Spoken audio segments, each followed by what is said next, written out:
Today we're going to be talking about whether or not you should be selling your 2023 LEGO Star Wars Captain Rex minifigure for $200 plus right now and then rebuying it for cheaper later, as well as will we be getting more Order 66 LEGO Star Wars scenes in 2024 and 2025 due to the Grogu escape set, also my favorite LEGO Star Wars box art, and much more. Let's get into it.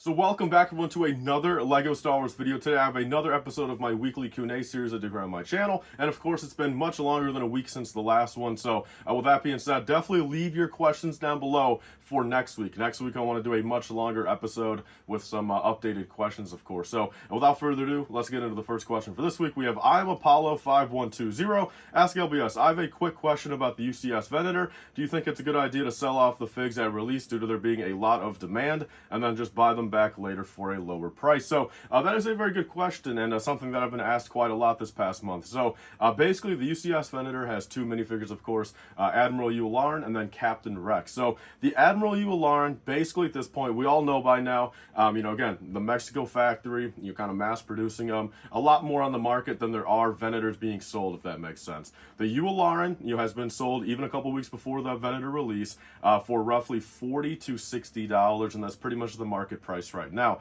So on Yularen specifically, I can say this, I don't know any insider knowledge, of course, this is not financial advice, but basically, the same with a lot of these other UCS minifigures.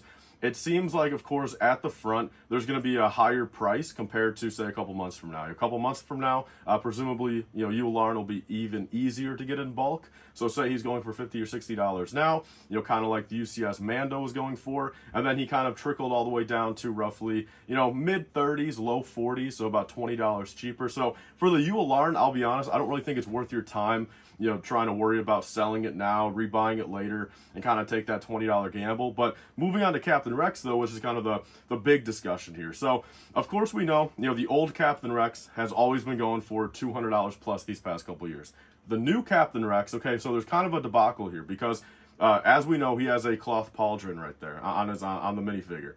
So, the early Captain Rexes that people were getting from, presumably factories in bulk, were not coming with that cloth pauldron. So without that cloth pauldron, they were selling for about $35 to about $50, okay? And now, okay, once people actually got their Venators in hand, the only way to actually get that official cloth pauldron, now Rexes are selling all the way up to $280. So in a technical sense, that cloth pauldron alone is worth about over $200 right now. So this is, again, not financial advice, but what I'm going to personally do, actually, because, like I've said, Captain Rex, itself, without the pauldron, will continue to be made for months and months in mass quantity. All right, from what I've heard and kind of just like knowledge based off other minifigures like this, that like say we're coming from factories, but missing a part. At one point, Commander Cody's, they weren't able to get orange visors for him. Cad Bane, you weren't able to get the breathers for him. 3 or 4 months later, then they were easy to get. Every Cody now has an orange visor. Every Cad Bane has a breather piece. So I'm going to assume and kind of take a pretty heavy gamble on my end because it's like a $200 difference that I will probably end up selling my Captain Rex out of my Venator right now for, again, $200 plus with the pauldron. Okay, and then I'm going to assume, because I don't really care about the Captain Rex minifigure, you guys know my thoughts on it. So if I go a couple months without having the new Captain Rex in my possession, I'm not going to, be bothered by that. And then hopefully, 6 months down the line, that pauldron becomes easily available. And then, of course, at that point, the initial kind of grouping of people will be trying to sell it with the pauldron for, again, about $200. But all it takes is more and more sellers trying to undercut themselves until it gets down to, sub 100. I personally do think, I think the official new Rex with the pauldron will probably always be roughly $100 for like the foreseeable future, but that's still a pretty big jump right there. If say you sell it for $250 now, and then you can maybe rebuy it for $120 in 6 months. That's what I think will happen personally. And that's going to be that gamble I take myself because I think that is kind of maybe worth it, for $100, $150. Worst case scenario, 6 months down the line, no matter what, the Captain Rex will be cheaper, knock on wood. And whether I save $150, $20, $40, I will personally be doing that right now with my Captain Rex.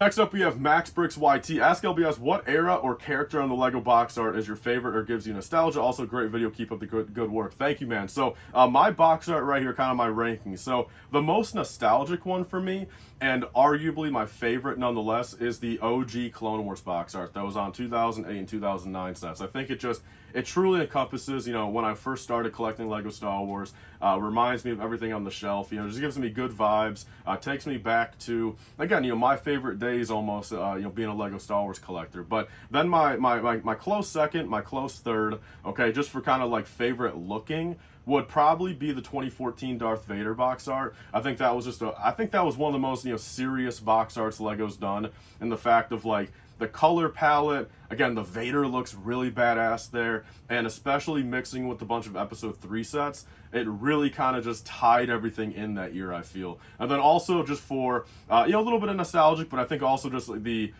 clear look of it and just being so unique, the 2013 Yoda box art with all that green on there, that thing goes crazy, man. The 2013 box art hits different in my opinion. So those are probably my top three. Clone Wars, then Darth Vader 2014, and then 2013 Yoda. Definitely leave your comments down below.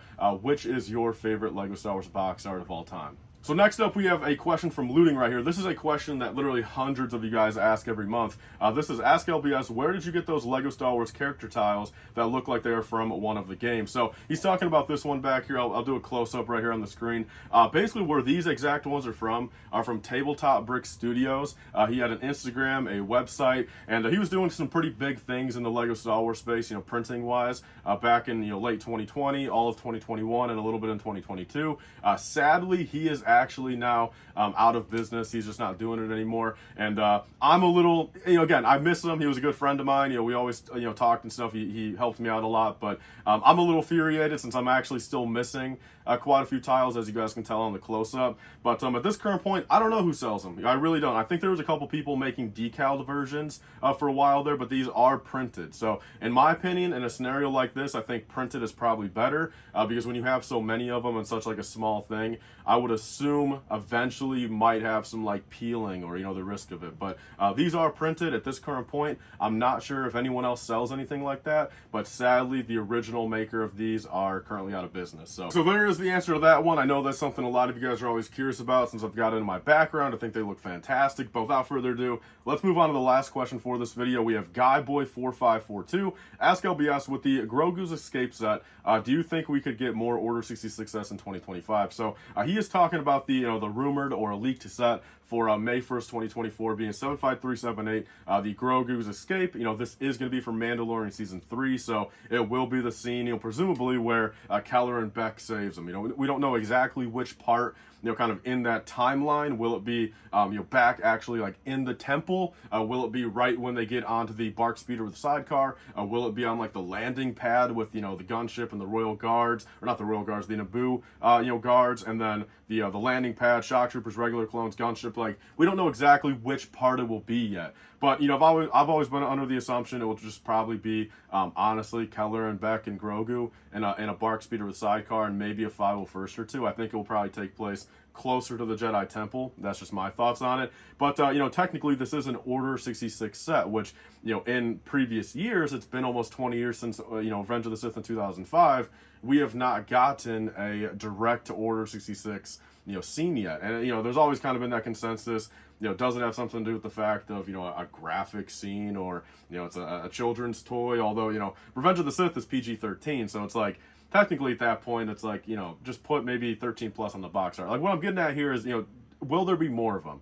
I think the thing is with this, and what I've never really understood, was doing Order 66 scenes, like, aside for, like, Anakin in the Jedi Temple with, like, younglings. Like the only thing that I genuinely kind of think, like, okay, like, don't make it as a Lego set would be, Nightfall Anakin walking through those doors in the chamber and have 4 younglings there, and that's that. Like, that scene right there obviously implies just something that, like, genuinely, even in the movie, the movie didn't show it, but, like, it implies something that, like, for what it's worth, is graphic, not something that maybe everyone should be, like, thinking about, especially, like, in Lego form.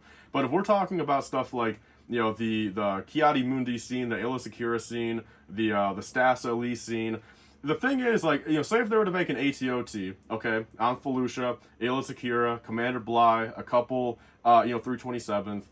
I don't understand how, like, that, sure, if you know, you know, I mean, sure, that, in universe that correlates to that Felucia scene in Order 66, but it's not like they have to put on the back of the box art, they don't have to put one of the play features being, put Ayla Secura on the, face down on your table and have Commander Bly and the 327th, shoot 25 times at her. Like, they don't have to promote that as a play feature. Like, that's definitely not, like, the reason we want that set. But the reason we want that set is because there are a couple key scenes throughout Order 66 where it shows, the Jedi with their commander, like with their captain, their commander. Again, Ki-Adi-Mundi, make it perfect. UTAT, Galactic Marines, Commander Bakara.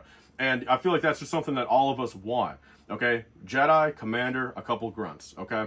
And that's what a lot of those scenes give us. I think at the end of the day, maybe because it's just, I'm a little grown up right now, it's like, those scenes were never, like, graphic. Like, the amount of killing we see and the amount of death we see in the Star Wars franchise. Again, dude, Clone Wars, man. We have Darth Maul cutting off Pre Vizsla's head. It's like, none of it necessarily, we don't see it. We don't see, like, blood in Star Wars. We don't see a bunch of gore necessarily. But if you want to just, like, say, pound for pound, the killing aspect of clones killing Jedi, like, we see that all the time in all these shows and all these movies. So, I've never really understood the implication of, like, it's too graphic for kids. Again, worst case scenario, you put 13 plus on the box art and it's like, it's PG-13 at that point, technically, right? It's the same rating as the movie it was in.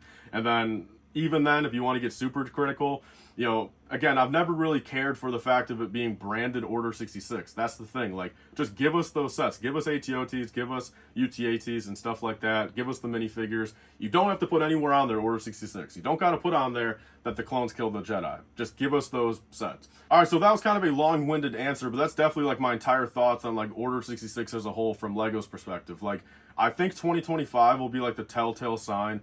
If they don't give us anything regarding episode 3 in that regard, Jedi and clones with their vehicles, then I think there's definitely just some, like, internal something that's going on between, like, Lego and that scene. Although, again, Grogu's escape, if you want to get technical, we saw Jedi get killed by clones, okay? We saw clones get killed by Naboo. We saw Keller and Beck kill clones. Like, we saw a lot of death. So hopefully this is like a little teaser, Order 66 set for 2024, and we get some of the heavy hitters in 2025. So a good point right there. I definitely think it increases our chances, but definitely leave your thoughts down below. What do you guys think is the problem with Lego and episode 3 Order 66 scenes in particular? So that is everything for today's Q&A video. Like I said, pretty short here, only a couple questions. A lot of questions were outdated. Like I said, it's been a couple months since the last one, so definitely leave your questions down below. Feel free to leave multiple of them. Next week I want to come back with a nice longer episode with more updated questions, and we'll have a nice discussion there. So leave your thoughts down below on every question from today. Thank you guys all so much for watching. I'll see you guys all in the next one. Bye guys, and stay safe.